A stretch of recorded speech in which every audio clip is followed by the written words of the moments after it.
Hello guys, welcome to my channel Witches Learn and Gain. So in this video I am going to explain some golden rules of debit and credit.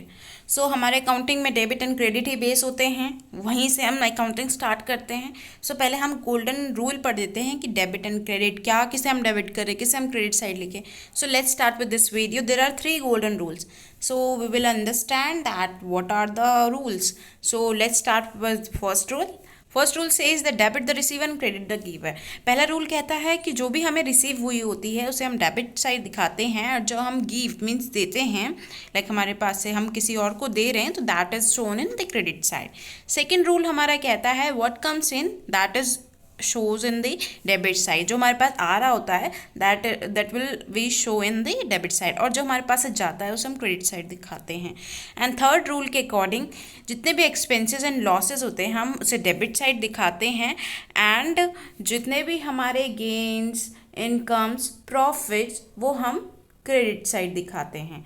Okay, hope आपको ये तीनों rule समझ में आएंगे. According to first rule हमें जो हमारा receive होता है उसे हम डेबिट साइड दिखाते हैं, और जो हम गिव करते हैं मीन्स देते हैं उसे हम क्रेडिट साइड दिखाते हैं. एंड सेकेंड रूल के अंदर जो हमारे पास आ रहा होता है उसे हम डेबिट साइड दिखाते हैं, और जो हमारे पास से जाएगा that goes out it shows in the credit side.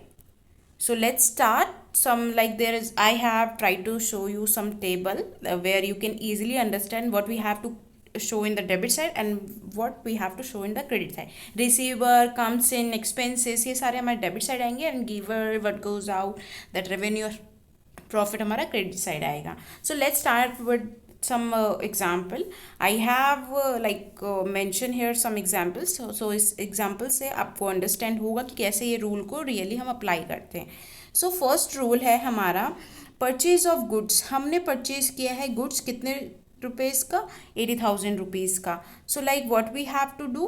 सो हमारे पास हमने गुड्स खरीदा है, तो हमारे पास गुड्स जो आया है तो उसे हम कहाँ दिखाएंगे, डेबिट साइड. ऑब्वियसली हमारे पास गुड्स आया है, तो पहला रूल क्या कहता है, व्हाट कम्स इन. जब हमारे पास आता है तो उसे हम क्या करेंगे, डेबिट साइड दिखाएंगे. तो हमने गुड्स और परचेज के नाम से हमने डेबिट साइड दिखा दिया.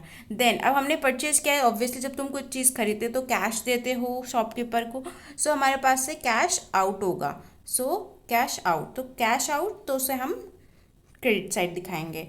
And according to second rule, second example में क्या बताया, पेड सैलरीज बाय कैश. अब हमने सैलरी दिए हैं, सैलरी दी हुई है कैश में. कैश कितना है हमारा, 12,000. सो 12,000 का हमने कैश सैलरी पे की है. सो ऑब्वियसली कैश हमारे पास से गया है, तो उसे हम कैश हमारा क्रेडिट साइड आएगा, और सैलरीज अकाउंट में वो डेबिट हो जाएगा. सो आपको ये एग्जाम्पल इजीली समझ में आ गया होगा. अब आते हैं थर्ड क्वेश्चन पे. थर्ड एग्जाम्पल में बताया है मैंने, स्टार्टेड अ बिजनेस. आपने एक बिजनेस स्टार्ट किया है, कितने का, 1 लाख रुपए लगाए हैं आपने बिजनेस स्टार्ट करने के लिए. सो बिजनेस जब बात करते हैं बिजनेस की, तो उसमें जो भी पैसा लगाते हैं उसे हम कैपिटल के अंदर डालते हैं. Why we like consider that is in capital. So capital account में इसलिए कंसिडर करते हैं क्योंकि जो हमने पैसा लगाया है वो हमारे पैसा मतलब कैश गया तो है, लेकिन वे हमने वो पैसा इन्वेस्ट किया, जिससे हमारी वो जो कैपिटल है वो, उससे हमारी इनकम जनरेट होती है, रेवेन्यू जनरेट होता है. आपने कोई भी चीज़ अगर इन्वेस्टमेंट की है, आपने समझ लो एक लैपटॉप खरीदा है अपनी कंपनी में. सो वो लैपटॉप का इस्तेमाल करके हम उसी से तो प्रॉफिट जनरेट करते हैं, हम उसमें डाटा एंट्री करते हैं, फिर उसका इस्तेमाल हम मतलब बहुत सारे पर्पज़ के लिए करते हैं.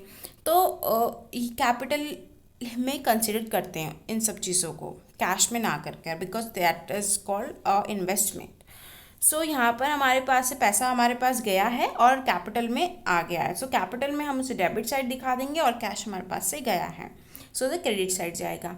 नेक्स्ट एग्जाम्पल में है ये question, deposited a cash into a bank. अब आप बैंक में जाते हो, कैश डिपॉजिट करते हो.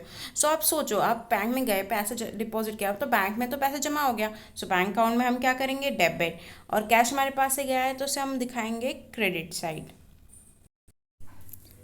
सो deposit are cash into a bank. आपको होप ये एग्जांपल से समझ में आएगा कि बैंक में आपने पैसा जमा किया तो बैंक डेबिट हुआ है, और कैश हमारे पास से गया है तो उसको हमने क्रेडिट साइड शो किया है. तो दूसरा एग्जांपल है हमारा, जैसे कि cash withdrawal for personal use. अब हम जब पर्सनल यूज़ की बात करते हैं तो हम ड्राइंग की बात करते हैं, क्योंकि हमने जो पैसा अपने पर्सनल यूज़ के लिए that is shown in the drawing. So जो हम पैसा फॉर पर्सनल यूज़ के लिए इस्तेमाल करते हैं that will show in the drawing account. इसलिए यहाँ ड्राइंग का मतलब वो ड्राइंग और पिक्चर बनाना वाला ड्राइंग नहीं है, यहाँ पर ड्राइंग मीन्स है जो हम कैश विदड्रॉ करते हैं फॉर पर्सनल यूज़, इसलिए हम ड्राइंग इस्तेमाल करते हैं उस चीज़ के लिए। सो हमने कैश विदड्रॉ किया है फॉर पर्सनल यूज़ के लिए किया है, तो पर्सनल यूज़ में हमारे पास ड्राइंग में डेबिट साइड आएगा, और कैश हमारा जो है टू कैश मीन्स हमने अपने कैपिटल में से कैश निकाला है तो ही हमने अपने पर्सनल यूज़ के लिए इस्तेमाल किया है, तो टू कैश अकाउंट जो हमारे पास से कैश जाएगा मीन्स हमारे बिजनेस में से, हमारे कैपिटल में से आपने पैसा लिया है, सो वो कैश आपका आउट होगा, देन विदड्रॉइंग अकाउंट में डेबिट होगा। ठीक है, नेक्स्ट हमारा एग्जाम्पल है goods costing ₹40,000 was sold and cash receive ₹50,000। आपने कोई गुड्स 40,000 में बेचा और कैश आपको रिसीव्ड हुआ है 50,000, सॉरी यहाँ पर ये है गुड्स कॉस्टिंग ₹1,000 वॉज सोल्ड। हाँ, कॉस्टिंग जो थी उसकी गुड्स की 40,000 थी, आपने बेचा और आपको 50,000 रुपीज़ रिसीव हुए। अब 40,000 वाला आपने 50,000 में बेचा मीन्स, तो यहाँ पर कैसे करेंगे, 50,000 का हमारे पास कैश आया तो कैश को हम डेबिट साइड दिखाएंगे।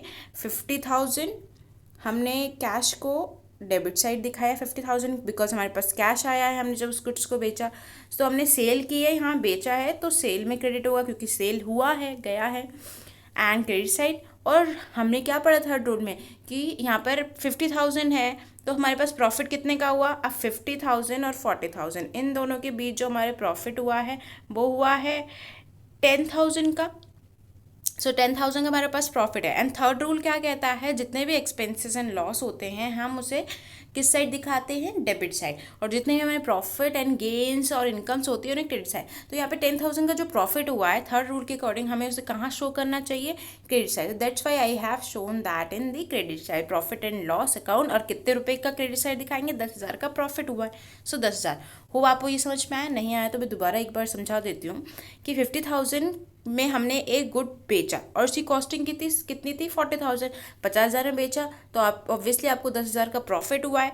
तो आप इसकी एंट्री कैसे करेंगे, 50,000 का बेचा तो मतलब 50,000 तुम्हारे पास पैसे आए होंगे, कैश आया है, तो उसे हम डेबिट साइड दिखाएंगे। सेल की है तो टू सेल, कितने की सेल की है, 40,000 रुपये वाली सेल की है हमने, और 10,000 क्या हुआ है प्रॉफिट, और प्रॉफिट हमारे थर्ड रूल के अकॉर्डिंग क्या होना चाहिए, क्रेडिट साइड। तो इसीलिए ये cash account to sales account to profit and loss account.